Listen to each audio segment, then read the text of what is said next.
also, what happened to the Arkansas LSU Thanksgiving game? I don't. That's a great question.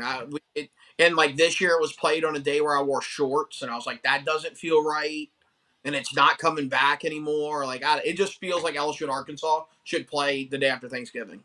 Yeah, it was a contrived rivalry, the boot trophy and all that stuff. It was contrived in the first place because historically the big rivalry was always Arkansas and Texas, and then Texas also had their A&M rivalry. But it was fun while it lasted. Like that was a good like thing to look forward to. Day after Thanksgiving, LSU Arkansas. That was It was one of the few rivalry games that like they tried to manufacture, and it kind yeah, of became a thing. Like it actually worked. because it was fun. Yeah, it was.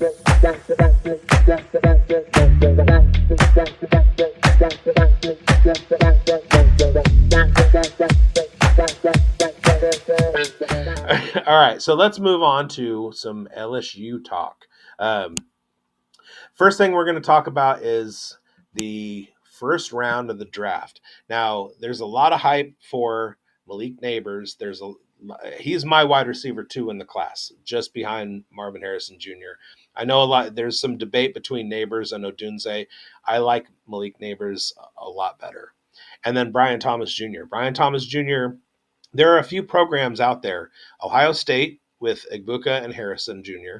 Washington with Odunze and McMillan and Jalen Polk, and then LSU with Malik Neighbors and Brian Thomas Jr.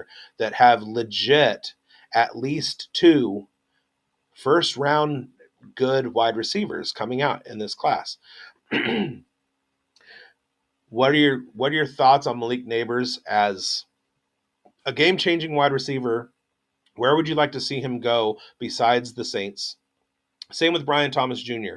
Do you see Brian Thomas Jr. more as a wide receiver too, or he can come in, or can he come in as a real value pick and take over a receiver room in the NFL?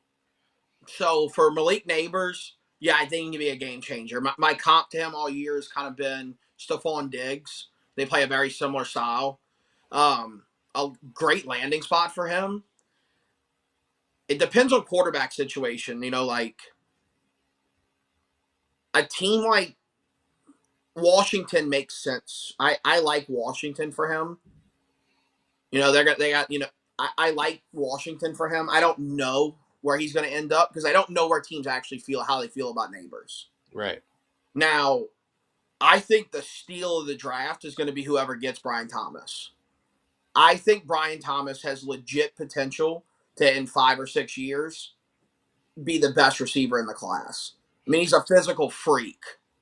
So, and not necessarily in terms of body type or gameplay or whatever, but he's going to be the Olave to Garrett Wilson. He's going to be that second guy that comes out that everybody just kind of goes, "Whoa, where did he come from?" Uh, Yes.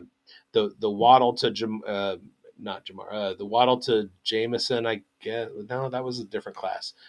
Anyway, yeah, you know the point I'm trying to Yeah. make. Those guys who come out and they're flying under the radar because they're overshadowed by some number one, but they're that good too. Yeah, some team's going to look at Brian Thomas in the workout stages of this draft and go, "Oh my goodness." I mean, he does everything you want, and then he's a long, lengthy kid that still has room to fill out with muscle. He's kind of a T Higgins esque guy, but I think he's better in the open field than T. But he's got that type of high point ability, that type of down the field playmaking ability. But he's got the open field, run after the catch of a little guy. Right. So what is your level of fantasy play? Do you play it all? Do you play some redraft leagues? Do you play dynasty? Do you get into Devy football at all? No, so I'm in one league with my buddies from college. It's a serious league. I mean, we're all super invested in it. Just a standard PPR redraft league. We're gonna try to transition it into dynasty or into keeper, excuse me. This not this coming year, but after this year. But Okay. yeah, so I've been doing that now for I don't know 6 years, maybe 7. That's awesome. Do you do live drafts? We do. We all get in person. We take a trip somewhere. We have a big trophy. I mean, it's a blast.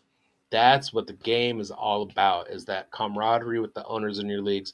I play in a lot of leagues, and by far my favorite one is my home league, where I know the guys. They come over to my house, we have the draft there, have a big party, whatever. It's absolutely the best.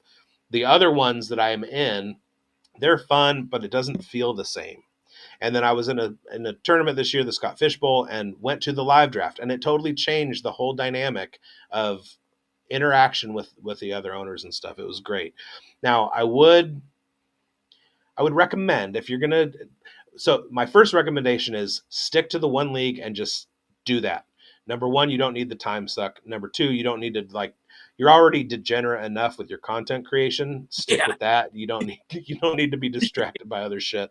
But were you too, I would say dip your foot into Devy League football, because that's when you start drafting guys as freshmen, and you hang on to them through their college years, and you watch them develop, and then they go into your dynasty rosters later on. Now, I went into two different Devy startups last year. One of them I lost in the championship, and my quarterback, well, my main quarterback was Jaden Daniels, and one of my top wide receivers was Brian Thomas, who I got at a really, really good value in our draft. I also have Trey Hawley, who I have high hopes for. If you know what he's going to do, is there any talk that he's going to at some point be the guy there? Yeah, well, so the LSU running back room is a deep room. I do think Trey Holly takes a step and plays a bunch next year. LSU just lost their number one back to the portal, so he's gonna move up and play more. Now, the issue you run into with LSU is you just got a commitment from the number one running back in the country for the next cycle. You've got a top 10 running back in the country in Caden Durham coming from Duncanville, who's going to be play his freshman year. But I do think Trey Holly at some point is maybe not a feature back, but he plays a ton. Okay, so he have the potential to play a ton, not being the feature back, and actually like surprise and take over, or is he just gonna be like a Roshan Johnson type who just stays under Bijan the whole time and then comes out and later on and they're like, oh, he can be a starter in the NFL. Potentially. So one thing we didn't get to see a whole lot from Trey Holly this year was what his pass pro was like. And watching Brian Kelly now for these 2 years, he values a running back that can pass protect.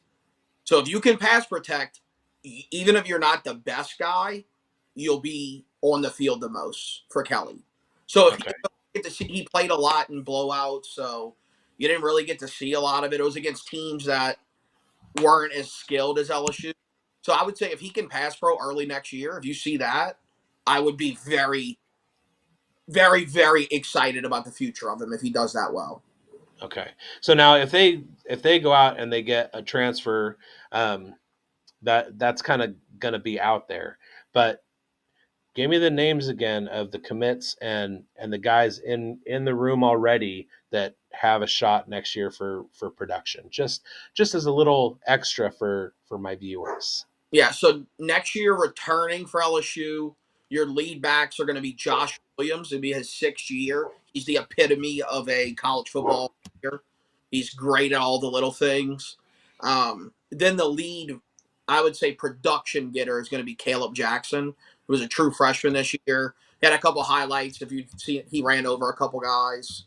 Uh, and then you're going to be bringing in a freshman from Duncanville named Caden Durham, who's a legit track guy, top 10 running back in the country, 4-star.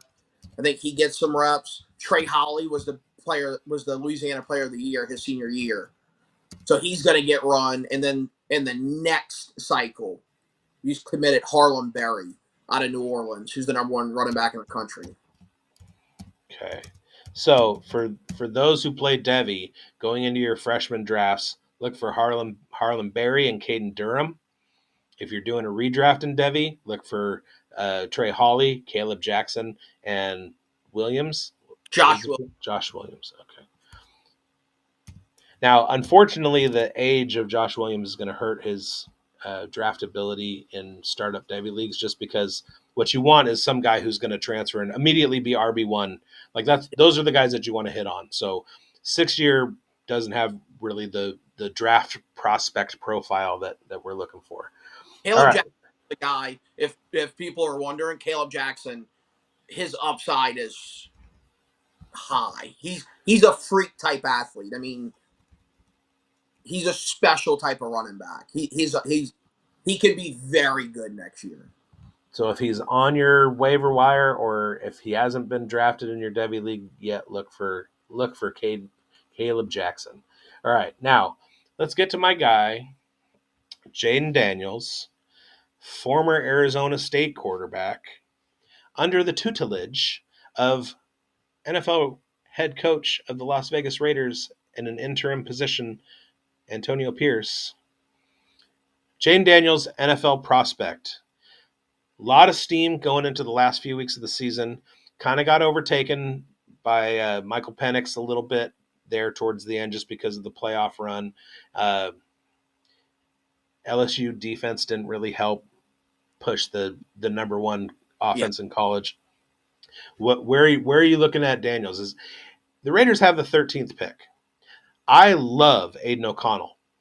I mean, I'm a Derek Carr stan. I like pocket quarterbacks, but I also understand the evolution in the NFL and the fact that you need some guy with escapability, some guy who's going to play off platform, off time, and be a play creator. And I think Jaden Daniels is more than that, uh, or more that than Aiden O'Connell is. Body body size, is he going to be able to hold up? Does he run so much that he's going to be 3-4 years and start to deal with injuries? Age wise, is he too old because he's a transfer guy? Like where do you see Jaden Daniels landing in the NFL?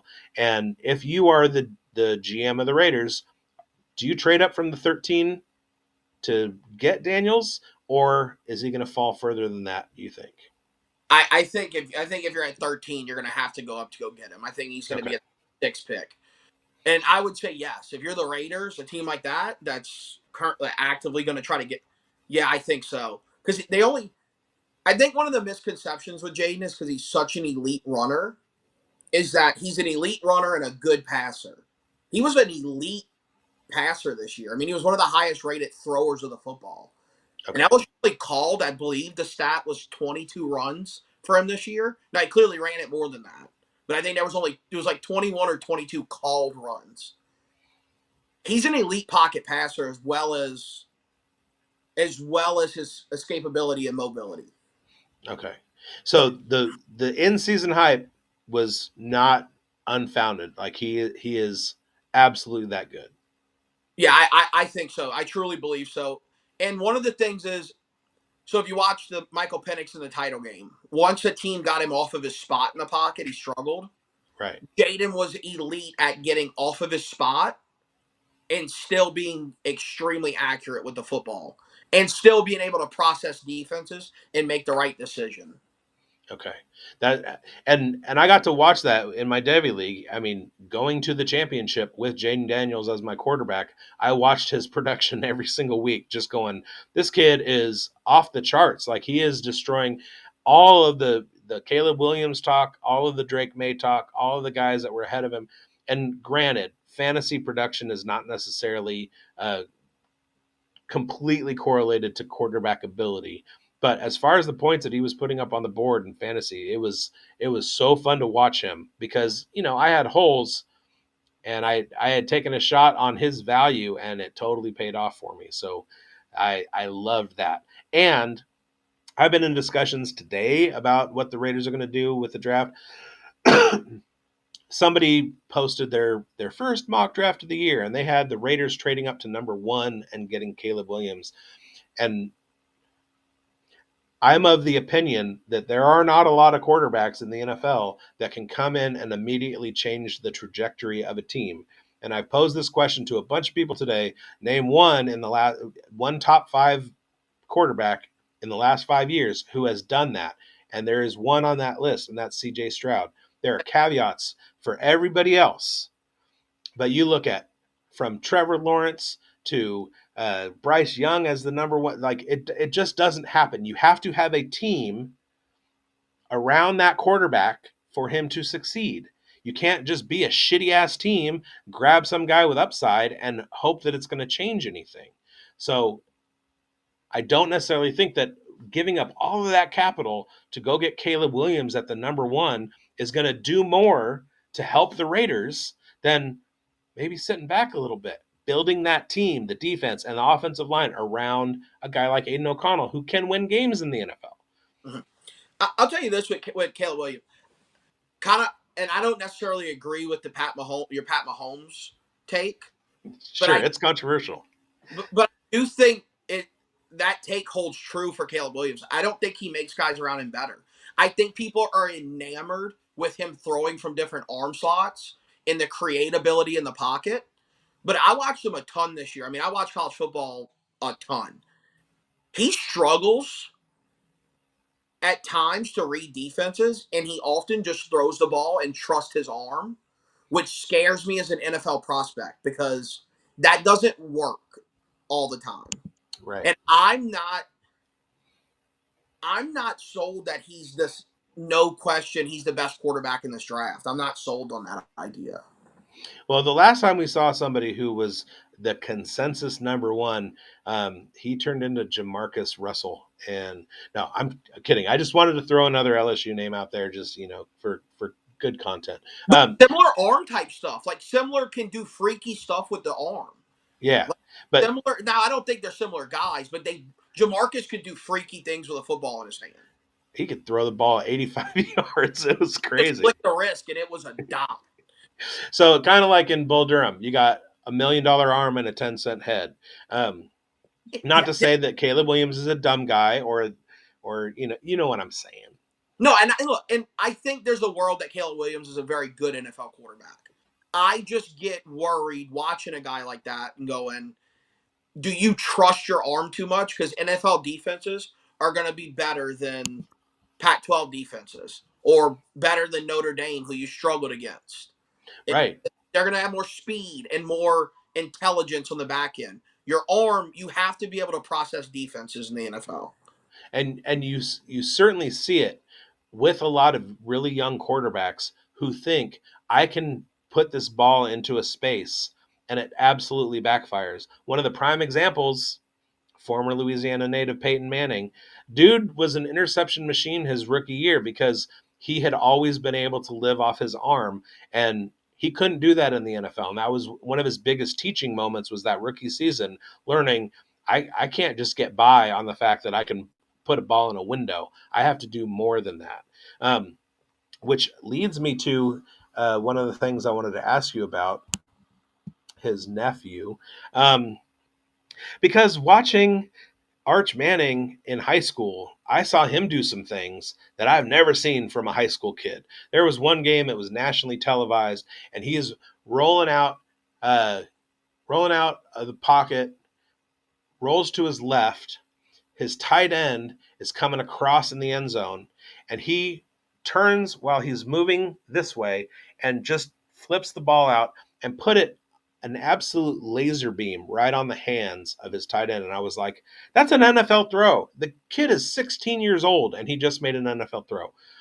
And at that moment, the only thing that I wanted in this entire life was for Arch Manning to commit to LSU, because his his dad didn't go to LSU. His grandpa didn't go to LSU. His uncles went to Tennessee and Mississippi State. They all left the state of Louisiana. And he had the state of Louisiana eating out of his hand.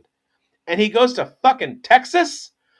He was in the prime spot to go to LSU on the heels of Joe Burr, on the like coming off of the Jaden Daniels year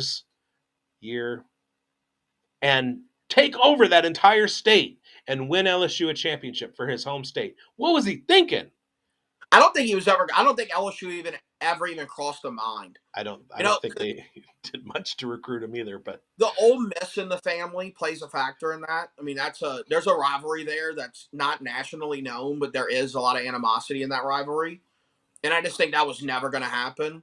Um, Arch was a great high school quarterback, and I think he's going to be a great college quarterback. He actually played in the district that I played in. So I'm familiar somewhat with the caliber of football he was playing. It's better than people think, but it's not great by any stretch. Sure. And he was going to a school that frankly, like, it wasn't a powerhouse in Louisiana. It was, But but it he has did good things, and it's studs. his physical profile and his brain. I mean, the things that he's been doing since he was in youth football are not normal. I No, mean, not with that pedigree. no. I mean, the school he went to does put out studs, though. I mean, you got Odell Beckham went there also. So like that school does put out guys. Now Arch, I think Arch had a little issue when he first got to Texas this year, like watching their spring game, where he had a little bit of I trust my arm a little bit much Hmm. because of how physical he was in high school. No, he could do anything he wanted against 2A Louisiana football. Right. But he does have. He's a guy that he's super good up top in his head. He's gonna be an elite. He's gonna. I don't know if he wins a Heisman, but he's gonna be a first round draft pick one day. I think. So what are the odds of him entering the transfer portal in the next few years and taking some NIL money from Baton Rouge? I think very little to zero. Just because I think he does have the head on his shoulders and he does have the people in his ear. And you have the reality of college football today where you look at the playoffs this year, you look at the recent Heisman winners, where being at a program for a while or being an older guy at a program, kind of waiting your turn, pans out and works out for you. Like, look at J.J. McCarthy. And I do think that he does have the people in his ear that are going to be like, you're going to be the starter, not this coming year, but the following. Keep learning, keep developing. When you play, trust me, you're going to have plenty of time to be the guy. You need to Which continue to develop. which is fine, except the main guy in his ear is shithead Steve Sarkisian, who's one of the most deplorable assholes that ever fucking coached in the NCAA. So my show I do on TikTok is with a huge Texas guy. So I got to hear about Sark all the time, and I think Sark knows football a little bit. Now he does have some stuff that I don't understand that he does, like the mindset of if a kid dips his toe into the portal, he's kicked out of the program. Never understood that. Like Yeah. that doesn't work to me because it doesn't work in the NFL and it's not going to work in the NIL world. But I do think Sark, the guys there, do love Sark. So I think And there's so much money in Austin so much. that with them going to the playoff, that's not really going to change much. And that just, like, It's one of his the his brand downfalls consistently is that he's such an asshole, and people get tired of him real quick. But if they're winning, nobody's going to get tired of him. that works in Austin though. That's what Texas needs. Texas doesn't do well with an underdog coach. They want the guy that's standing. I mean, they call their campus the 40 acres. Nobody else calls their campus the amount of property they're on. That's Right. what Texas does. And my guy I do the show is going to watch this and be like, what are you? You're dragging us." But Yeah. It's a land grant school. Come on. I like Texas. There's parts of me that like Texas. I think the culture there is cool. I think historically it's cool. Hmm. But I think Sark fits what they want to do and who they are. They are going to lead and go bang the chest. We're the best in the world, and I think they got a coach that works with that. And one thing, I am a historicity guy, so I do love the classic programs. I love Michigan football. I love Notre Dame football. Uh, I I did have a dalliance with Texas because of their baseball team, just because of their connection to the Red Sox, Spike Owen and Roger Clemens and whatnot. So I did have a Texas hat at one point, but and also I don't hate them that much because they haven't been able to beat Cal in forever. But I'm going to tell you a little story about Steve Sarkisian. So way back, this was the recruiting class. Eric Armstead, from the defensive lineman for the 49ers, the year that he entered college at Oregon. So Jeff Tedford was the head coach at Cal. Steve Sarkisian had just taken over at University of Washington. Tedford had an assistant on his staff who was a former Cal player named Tosh Lupoi. They go out on the recruiting trail. Cal Athletics is paying for the recruiting trips and all that stuff. Jeff Tedford goes to certain players. Tosh Lupoi goes to certain players. They're trying to pull everybody in. Eric Armstead, being from the Sacramento area, he was a focus. Shaq Thompson, being from Grant High School in Sacramento, he was a focus. Also a Cal legacy. His brother Sidquan went to Cal. Got to like see him and his grandma driving around at a stoplight with all the Cal stickers on there, and I'm going, "Go Cal!" out the window, and they're like, "Yeah!" And I'm like, "Shaq, you're going to Cal," and he's like, "I am." And okay, so out on the recruiting trail, all of a sudden, all of these Cal recruits start flipping to Washington, including Shaq Thompson. Eric Armstead said, who had committed to Cal, decided he was going to wash his hands of Cal and Washington and go to Oregon. And the reason for that is because Sarkisian pulled Tosh Lupoi aside, bought him a boat, told him he was going to hire him as a defensive coordinator at Washington or high level defensive coach, bring him onto the staff, give him all this money.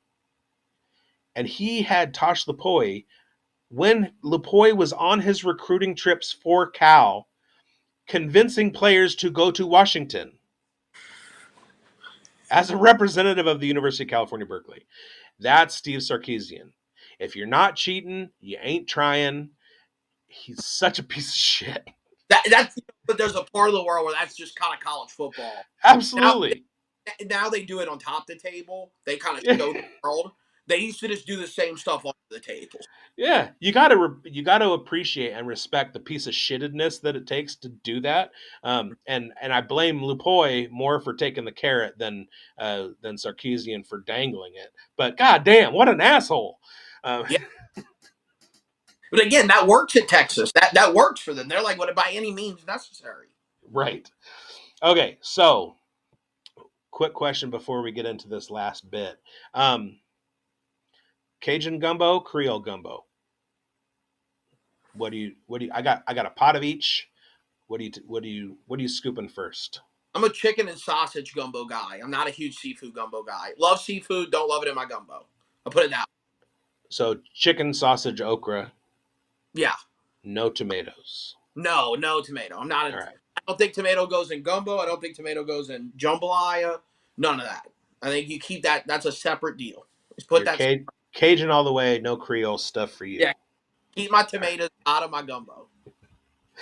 right. That yeah, that's it, if you're a Cajun food gatekeeper, that's it. Although sometimes I do mix seafood, chicken, and Yeah. I mean, sausage. I'll throw chicken and shrimp with the sausage. Now the other thing, slow roux or fast roux. I'm a slow roux guy. Put Just in the I want to deal with it a bunch. I want to have a couple drinks while it's going. I make my roux takes like 45 minutes or an hour. so I go an hour and a half. I put it all in the uh, I have a cast iron Dutch oven. I put it equal parts. Put it in the Dutch oven.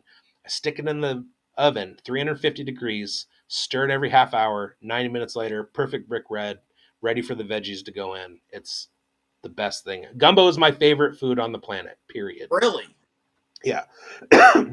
And I love jambalaya. My dad makes an insane jambalaya, better than mine. And the other thing that I miss every time I'm not in Louisiana, so sometimes I have to like throw a whole lot of money at the Cajun Way and their mail order. I love me some boudin. Boudin is one of the highlights of life. It's so good. I love Buddha, and I'll tell you one thing that's kind of stuck out to me here recently. Maybe discovered it a year and a half ago. Buddha egg rolls. So it's the same thing. It's just an egg roll. So you get Oh, crunch with it. You get the texture of an egg roll, but the flavor of Buddha. I mean, it's probably top two foods I've ever had, and I don't think it's two. that sounds like it was invented at the Slidell Applebee's. Like, dude, it is just out of this world good. I bet that's. I mean, it that sound like somebody needs to get Applebee's on that so that they can have it near my house, because boudin is so good. I the Cajun Way. I don't know if you've ever been there, but it's a tiny little restaurant. They have a few different locations, but you drive up to the window, 5 pounds of boudin, and you drive away with a brown paper sack full of hot boudin. It's so good. So we go All to right, we go to Billy's a lot. Billy's is kind of our spot okay. for boudin. We There we go Cajun Way. From mail order we go the Cajun Grocer. I think is where we Okay. have to what we have to do. Okay, so this last piece, I got to tell you, uh, most of my guests I actually give them some uh, some notice, but um, I didn't give you that option. So at the end of I think I said something about it. At the end of every podcast, I let the guest do a power rankings, top five of something. Um, and a lot of times I'll throw out there like, here are some categories to choose from, or if you have something in mind that you want to rank, we can go ahead and do that kind of thing. So here are the options. I have a wheel randomizer. We can spin that, and whatever it comes up with, just we're going to go through your top 5 to 1 of that thing, and there's lots of different categories and stuff. Or if you have something in mind that you want to rank, top 5 of whatever, we can do that. So do you want to pick one, or do you want to go randomizer? I'll be honest with you, I can't see them because they're so little on my phone. Oh, okay. Well, So we're just gonna spin it, and then I'll tell you what it is. yeah, yeah, yeah. Let's do that. Let's just Okay. surprise me. And if I Okay. don't have an answer, we'll just spin it again. Okay. And that's not working very well. So I will go ahead and edit this little portion out. All right.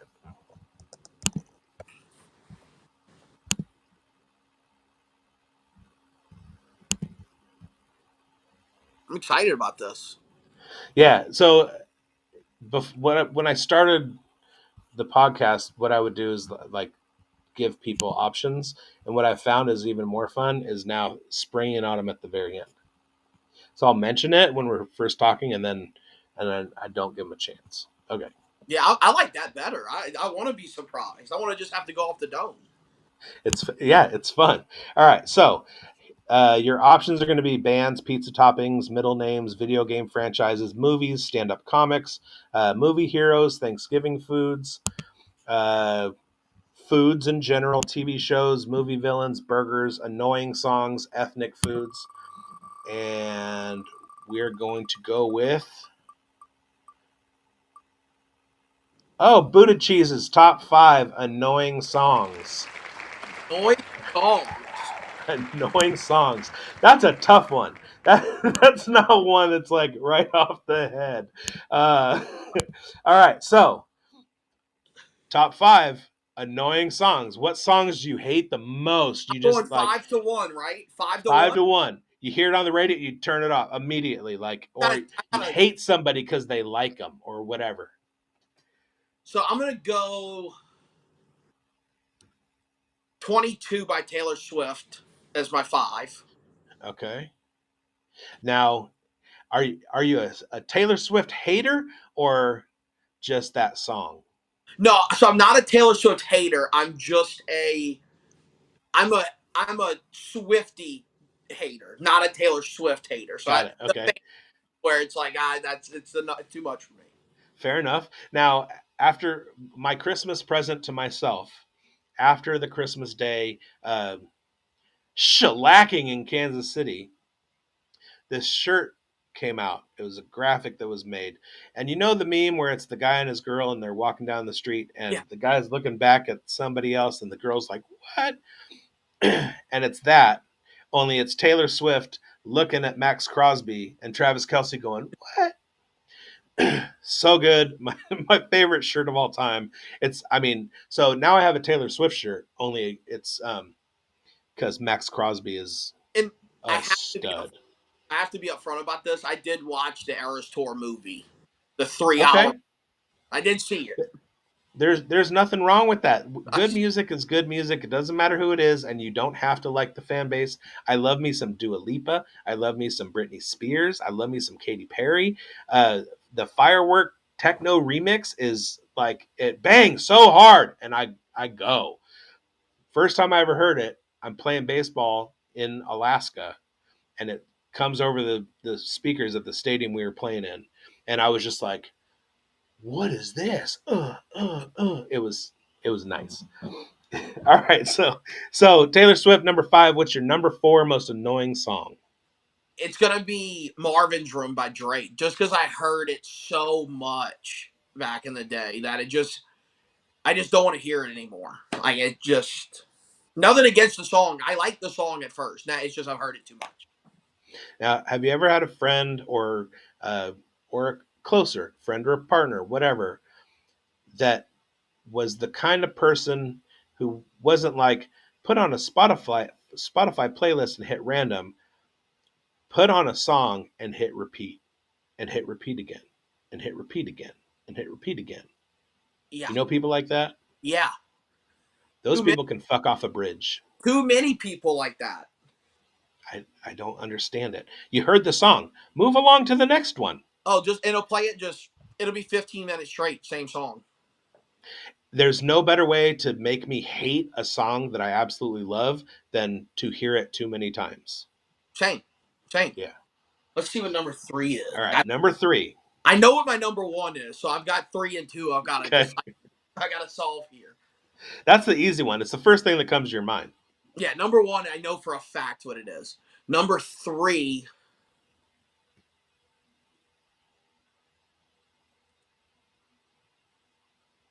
probably Sweet Home Alabama, just because I'm such an LSU fan. So just great tune. I don't want to hear it though. Like I don't want to hear the I don't want to hear the background noise from it. So that's got to be in there. Yeah, Turn it up.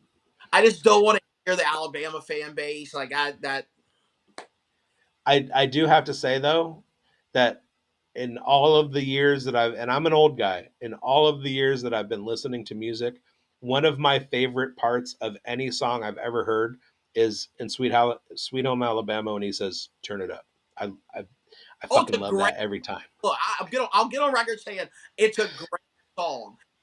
It's annoying to me that you got to deal with the Alabama fan base. Also, what happened to the Arkansas LSU Thanksgiving game? I don't. That's a great question. And like this year, it was played on a day where I wore shorts, and I was like, that doesn't feel right, and it's not coming back anymore. Like, it just feels like LSU and Arkansas should play the day after Thanksgiving. Yeah, it was a contrived rivalry, the boot trophy and all that stuff. It was contrived in the first place because historically the big rivalry was always Arkansas and Texas, and then Texas also had their A&M rivalry, but it was fun while it lasted. Like that was a good like thing to look forward to. Day after Thanksgiving, LSU Arkansas. That was It was one of the few rivalry games that like they tried to manufacture, and it kind yeah, of became a thing. Like it actually worked. because it was fun. Yeah, it was All right, all right. So number 2. Whedon boys being in Dallas Uh, so much, and I'm always like, that guy's not even a cow. Wiz Khalifa's not even a Cowboys fan, and it just you hear it every. They'll sing it to themselves around here. You'll hear We Them Boys just being mumbled under their breath here, just to themselves on a Tuesday. They'll just be at their desk at work. We Them Boys. I don't want to hear that. So now, if I'm on a sinking ship and I get into a lifeboat and there's room on the lifeboat for one more person, and one of those, and there's 2 people left, and one is a Swiftie and the other is a Cowboys fan, the Swiftie's getting on that boat. I'm putting the Swifty for sure. hmm As long as they don't like the Cowboys, and they're If they're a they're Cowboy, probably then I'm just gonna have a lot of room. they're probably Chiefs fans in the first place, but Yeah, and I hate the Chiefs more than I hate the Cowboys, but only slightly. All right, and I don't have a producer, but I actually do have Buddha Cheese's number 1 song is Fancy Like Walker Hayes. Fancy Life, Walker Hayes. Fancy Like is that one that's like Fancy Like. Applebee's, all that one. that blew up a couple years ago. Oh God. Ah. Okay. It's horrible. True. There's a couple of disclaimers here. Number one, I'm an old man. And so there's a lot of young music that I'm not really into, no, like Taylor Swift, Drake. The other thing is, I love country music. I hate radio country. So like Sturgill Simpson, uh, even Chris Stapleton, Shooter Jennings, old school. We're going Dwight Yoakam, like Willie Nelson, of course, early Johnny Cash. Uh, I love country music. Dolly. Uh, Jackson Dean, you a Jackson Dean guy? no, I I'm a huge country music guy. Huge. Jackson Dean's uh, got that that like vibe, that like Sturgill type sound to it. the Texas Playboys. One of my previous guests, Billy Wayne Davis, is a comedian who was raised in Tennessee, and he actually went on tour with Sturgill and was the opening act for Sturgill's tour Wow. at all of his concerts. And they're good friends and stuff. And I'm like, I want to hang out with you more because I want to know Sturgill. But that's so there is country music, and it's country oriented music, and then there's the shit that they play on the radio. I've been around a lot of people who love radio, radio country, and it is unlistenable. So this song that you're talking about, say the name again. Fancy Like All by right, Walker. let's let's go. I'll point to you when the drum rolls over.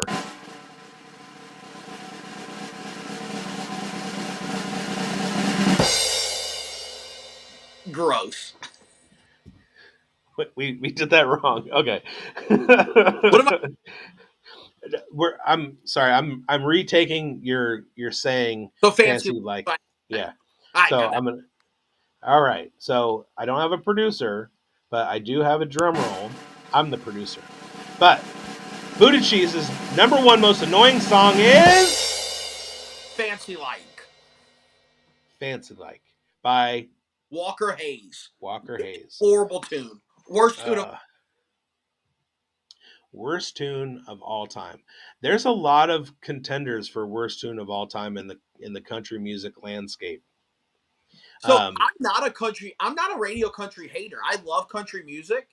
I do think radio country is country. I just think it's not traditional country.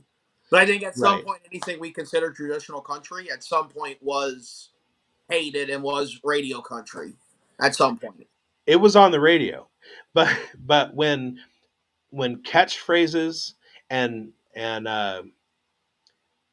and lyrical hooks became more important than the actual like integrity of the artists.